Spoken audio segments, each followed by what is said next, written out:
بسم اللہ الرحمن الرحیم۔ شروع اللہ کے نام سے جو بڑا مہربان اور نہایت رحم کرنے والا ہے۔ آج ہم میر تقی میر کی غزل کی تشریح کریں گے اور اس کے الفاظ و معنی سمجھیں گے اور اس میں جو ایکچول معنی ہے اس کو سمجھنے کی کوشش کریں گے۔ ایجوکیشن سسٹم میں ہے کہ وہاں پر چیزوں کو یاد کرنے کے بارے میں کہا جاتا ہے اور لوگوں پہ رٹوانے کے بارے میں کہا جاتا ہے، جبکہ یہ رٹنے کا چیز نہیں ہے، سمجھنے کی چیز ہے، اور وہ جو مین آئیڈیا ہے اس کو لینے کی چیز ہے۔ اور ہم اس جو ویڈیو ہے اس میں اس چیز کی بات کریں گے۔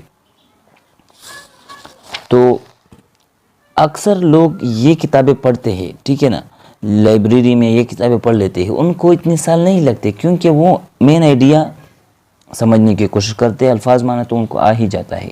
جیسے بل گیٹ ایک ہفتے میں جو ہے نا ایک کتاب پڑھ لیتا ہے، بڑی کتاب، تو وہ کیسے پڑھتا ہے؟ کیونکہ وہ انہوں نے کتابیں پڑھی ہیں، وہ مین آئیڈیا جو چیز ان کی ضرورت ہوتی ہے وہ اسے سمجھنے کی کوشش کرتا ہے۔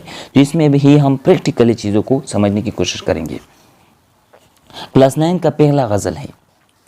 اشک آنکھوں میں کب نہیں آتا، لہو آتا ہے جب نہیں آتا۔ اشک کہتے ہیں آنسوں کو، اشک آنکھوں میں، آنسوں کو کہتے ہیں، لہو خون کو کہتے ہیں۔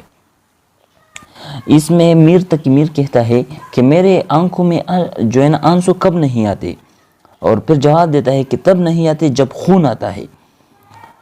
تو یعنی میں ہر وقت روتا رہتا ہوں، ہر وقت میرے آنکھوں میں آنسو آتے رہتے ہیں۔ اس کا یہ مطلب ہے کہ اشک آنکھوں میں کب نہیں آتا، لہو آتا ہے جب نہیں آتا۔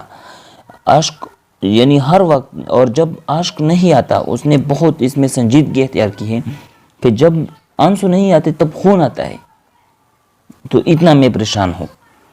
ہوش جاتا رہا نہیں لیکن جب وہ آتا ہے تب نہیں آتا۔ ہوش و حواس، جب آپ کانشیس ہو۔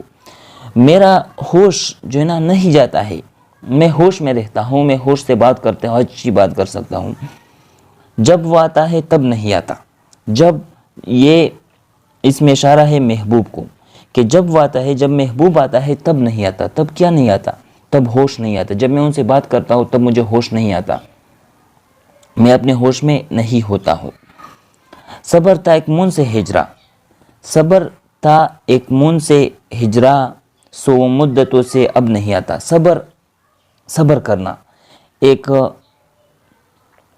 منس کہتے ہیں دوست کو، ہمدرد کو، اور ہجرا جدائی کا، یعنی میں جدائی میں صبر کرتا تھا، جب میرے محبوب میرے ساتھ نہیں تھا تب میں صبر کرتا تھا۔ سو او مدت سے اب نہیں آتا، مدت عرصہ، لمبا عرصہ، وہ لمبے عرصے سے اب نہیں آتا، مطلب اب مجھ میں صبر بھی نہیں رہی۔ دوسری بات اس میں ہے کہ غزل جو ہے نا یہ اکثر محبوب کے لیے استعمال کیے جاتے ہیں، تو ان کو اس طرح سے استعمال کرنا چاہیے۔ دوسرا سوال آپ لوگوں سے ہے کہ کلاس 9 میں غزل کیوں ایڈ کی گئی؟ کلاس 9 میں غزل کیوں ایڈ کی گئی جبکہ چھوٹے کلاسز میں نہیں ہوتے ہیں؟ تو یہ ایک بہت بڑا سوال ہے ایجوکیشن سسٹم پر۔ اس سوال کا بھی آپ کو جواب آنا چاہیے، لوگوں سے پوچھیں، دوستوں سے پوچھیں، ٹیچر سے پوچھیں۔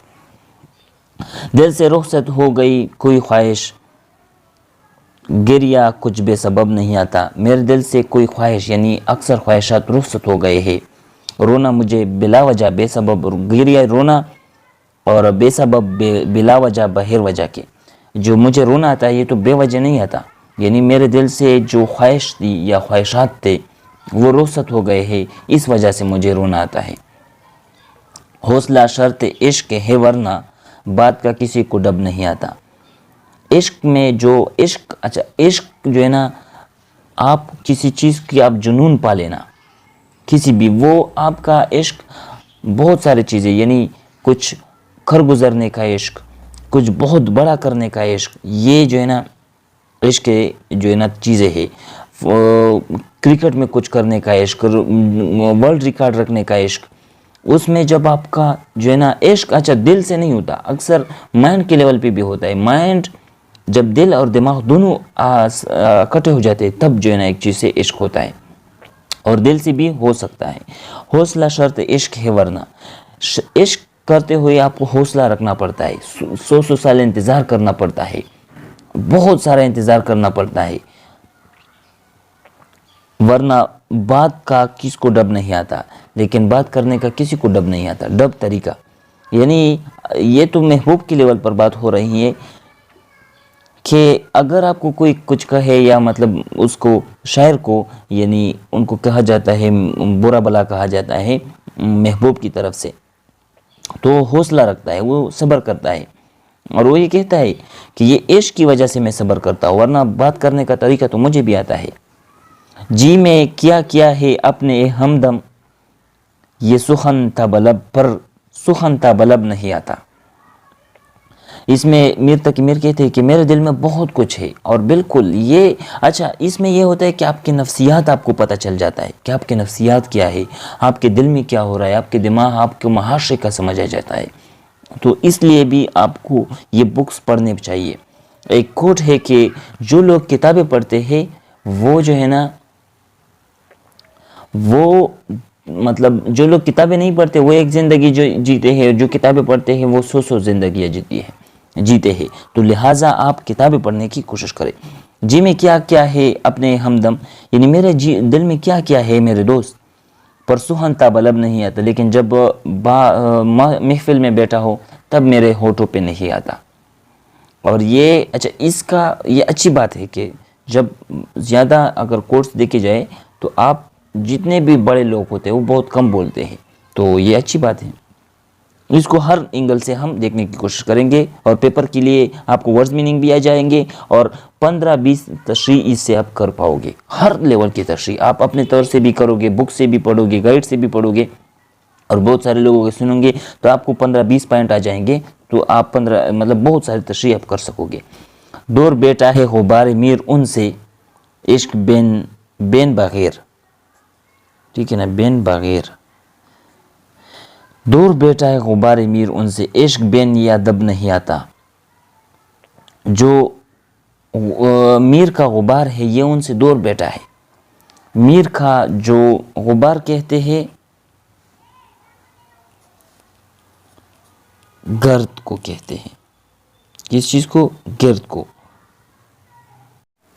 دور بیٹا ہے غبار میر ان سے، عشق بین یہ ادب نہیں آتا۔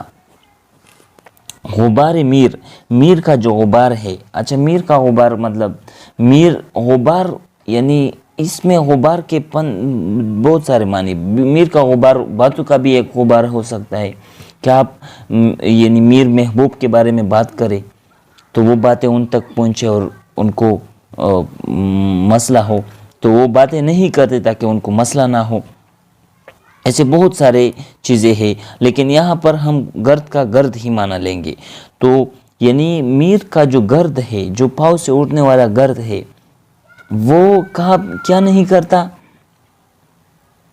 وہ جو یعنی وہ محبوب پر نہیں بیٹھتا، وہ یعنی میر جو غبار اس کے پاؤں سے، میر اتنا جلدی محبوب کے قریب نہیں گھومتا کہ وہ غبار اٹھ کر کے محبوب پر پڑے، یعنی اس سے مراد یہ ہے کہ میر اتنا قریب بھی نہیں جاتا، بہت دور رہتا ہے اور دور سے محبت کا اظہار کرتا ہے، اور یہ سلیقہ انہوں نے، یہ عشق کی وجہ سے ان میں یہ سلیقہ آیا ہے، عشق کے بغیر یہ ادب، یہ طریقہ، یہ سلیقہ نہیں آتا۔